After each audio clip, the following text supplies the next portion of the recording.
Hello student, मैं हूं परमानंद पटेल। स्वागत है आपका आपके अपने channel P N Patel classes पर।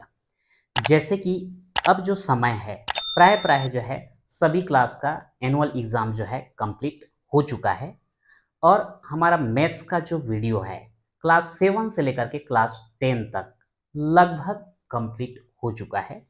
क्लास 9 का कुछ चैप्टर का जो है अभी बच गया है, पर अधिकांश चैप्टर वहाँ से भी कंप्लीट हो चुका है। आप जिस भी क्लास में थे, अगले क्लास का अगर आप अध्ययन करना चाहते हैं तो हमारे चैनल में जाकर के प्ले लिस्ट में जाइए। प्ले लिस्ट में जाने पर आपको basic maths class 6, class 7, class 8, class 9 और क्लास 10 का मैथ्स का वीडियो जो है पूरा चैप्टर का आपको मिल जाएगा। तो वहाँ पर जाकर के जो है आप अगले क्लास के लिए मैथ्स की तैयारी कर सकते हैं। अभी जो है हम मैथ्स का वीडियो न बना करके जो है आज हम लोग देखने वाले हैं टेंस के बारे में, जो कि जनरली क्लास 6 से लेकर के 10 तक ये तो यूज़ होता ही है। वैसे तो हम सभी भी जगह जो है टेंस का यूज़ करते हैं, लेकिन इन क्लासों के लिए जो हमको ज़रूरी हो जाता है कि टेंस की जानकारी हमको होना चाहिए। तो आइए आज जो है हम लोग टेंस के बारे में देखते हैं। टेंस टेंस यानी कि बोल सकते हैं काल। टेंस को जो है हम 3 भागों में डिवाइड करते हैं, 3 भाग में बांटते हैं। सबसे पहला है यहाँ पर प्रेजेंट टेंस। प्रेजेंट टेंस इसको हम लोग बोलते हैं वर्तमान काल। जो समय अभी चल रहा है वो वर्तमान काल कहलाता है, या फिर उसको हम बोलते हैं प्रेजेंट टेंस। सेकेंड जो है पास्ट टेंस। पास्ट टेंस मतलब जो समय चला गया, जिसको हम लोग बोलते हैं भूतकाल। और तीसरा टेंस होता है आपका फ्यूचर टेंस। फ्यूचर यानी कि भविष्य। तो फ्यूचर टेंस मतलब क्या हो गया हमारा भविष्य काल। हिंदी में जो है जनरली हम लोग ये 3 काल के बारे में अध्ययन करते हैं, वर्तमान काल, भूतकाल और भविष्य काल। तो यहां पर जो है इन तीनों को हम बोलते हैं प्रेजेंट टेंस, पास्ट टेंस और फ्यूचर टेंस। अब ये जो 3 टेंस दिया गया है, इन सभी को फिर से 4 भागों में बांटा गया है। अब ये जो 4 भागों में बांटा गया है, सबसे पहला इसको हम बोलते हैं सिंपल या इंडेफिनिट।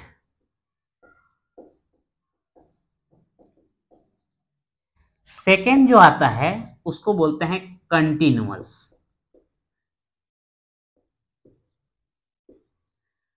थर्ड जो आता है इसको बोलते हैं परफेक्ट।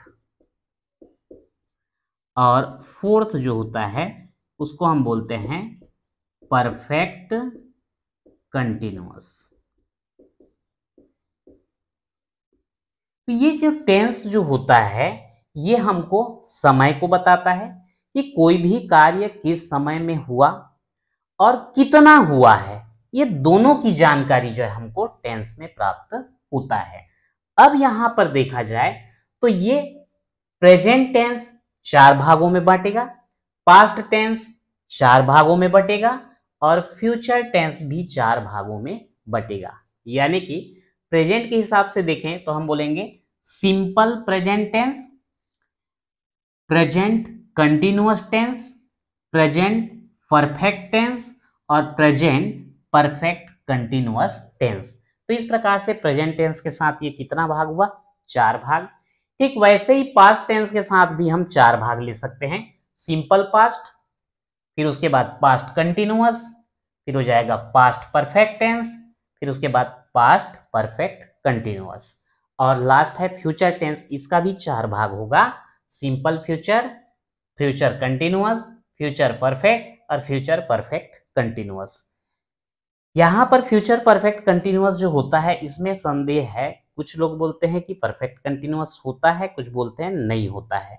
तो ये आगे की बात है। फिलहाल तो हम यहाँ पर प्रेजेंट और पास्ट का पहले देख लेते हैं, फिर उसको बाद में हम उसके बारे में चर्चा करेंगे। अब यहां पर जो है ये तो टेंस और उसका जो है प्रकार हो गया। अब यहाँ पे कोई एक सिंपल सा जो है एक सेंटेंस लेते हैं और उसको जो है हम कन्वर्ट करके देखते हैं इंग्लिश में। जैसे यहां पर मैं लिख देता हूं, मैं साला जाता हूं। अब यहां पे हिंदी में जो हम लिखे हैं मैं साला जाता हूं, यहां पे कुछ चीजों को हमको जो है सिलेक्ट करना पड़ेगा कि ये क्या चीज है। जैसे यहां पर जाता यानी कि यहां पर काम कौन सा हो रहा है, जाने का। तो जाने का काम हो रहा है, तो ये जो वर्ड है जाता, इसको हम बोलते हैं क्रिया। क्या बोलेंगे, क्रिया। और इंग्लिश में अगर बोला जाए तो ये कहलाता है वर्ब। अब यहां पर ये काम कर कौन रहा है, इसको काम को करने वाला है मैं। अगर मैं अभी बोलूं तो मैं कर रहा हूं, तो ये मैं शब्द जो आया है यही काम करने वाला है, इसलिए इसको हम बोलते हैं कर्ता, या फिर इंग्लिश में बोलें तो इसको बोला जाता है सब्जेक्ट। मैं कार्य करने वाला है, इसलिए इसको हम बोलते हैं कर्ता यानी कि सब्जेक्ट। जाने का काम हो रहा है, इसलिए इसको बोलते हैं क्रिया यानी कि वर्ब। कहां जा रहा है, तो वो जा रहा है साला। तो ये जो साला शब्द है ये हो जाता है आपका कर्म, यानी कि इसको हम बोलेंगे ऑब्जेक्ट। तो यहां पर जो है ये आपका तीन चीज हमको यहां पर पता चल रहा है, सब्जेक्ट, वर्ब और एक है ऑब्जेक्ट। ठीक है।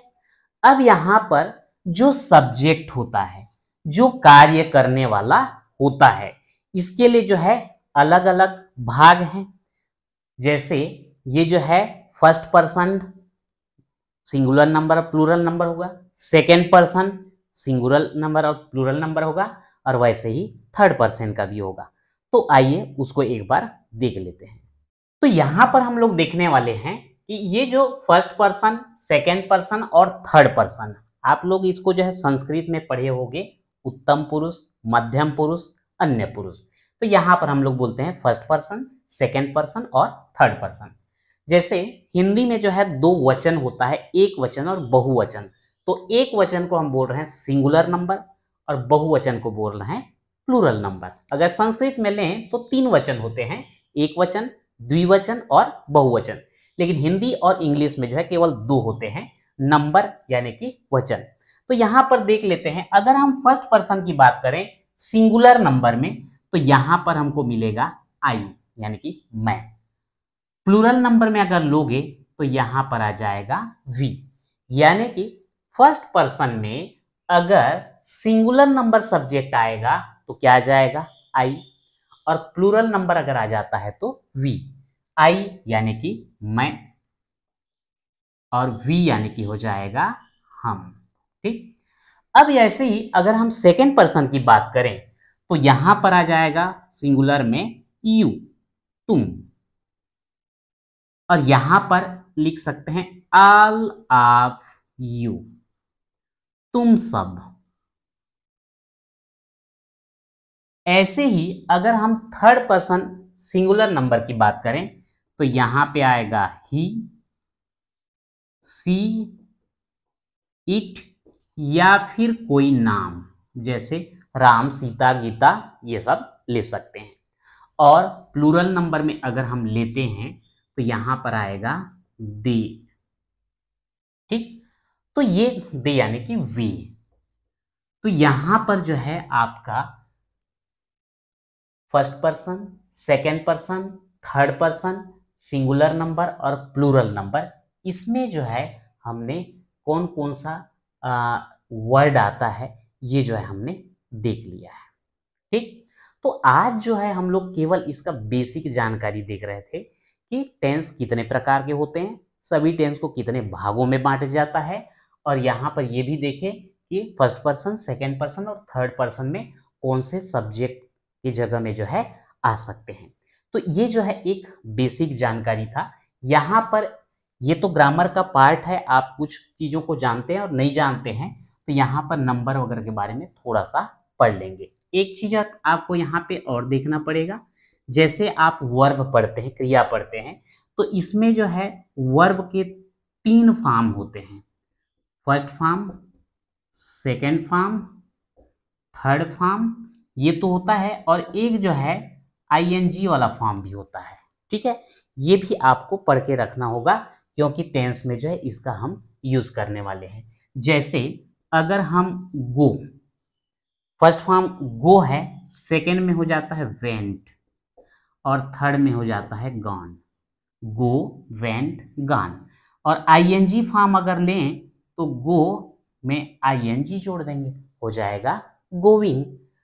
अब यहां पर जो है अगर हम लोग रन की बात करें, दौड़ना, तो यहाँ पे रन, सेकेंड भी रन, थर्ड में भी रन आ जाता है, और ये हो जाता है RUNNING। यहाँ पर लास्ट जो लेटर था उसको 2 बार लिख दिया और ING जोड़ते हैं, जबकि गो में ऐसा हमने नहीं किया था। तो यहाँ पर ING फॉर्म में जो है थोड़ा बहुत जो है हेर फेर होता है, वो जो है आप ध्यान रखेंगे। और टेंस पढ़ेंगे तो ये वर्ब के थर्ड फॉर्म यानी कि तीनों फॉर्म जो है आपको याद होना चाहिए। तो आज जो है केवल एक इंट्रोडक्शन वीडियो था। अब यहाँ पे टेंस के प्रकार के बारे में कल से जो है हम डिटेल में चर्चा करेंगे। तो आज के लिए इतना ही, मिलते हैं नेक्स्ट वीडियो में।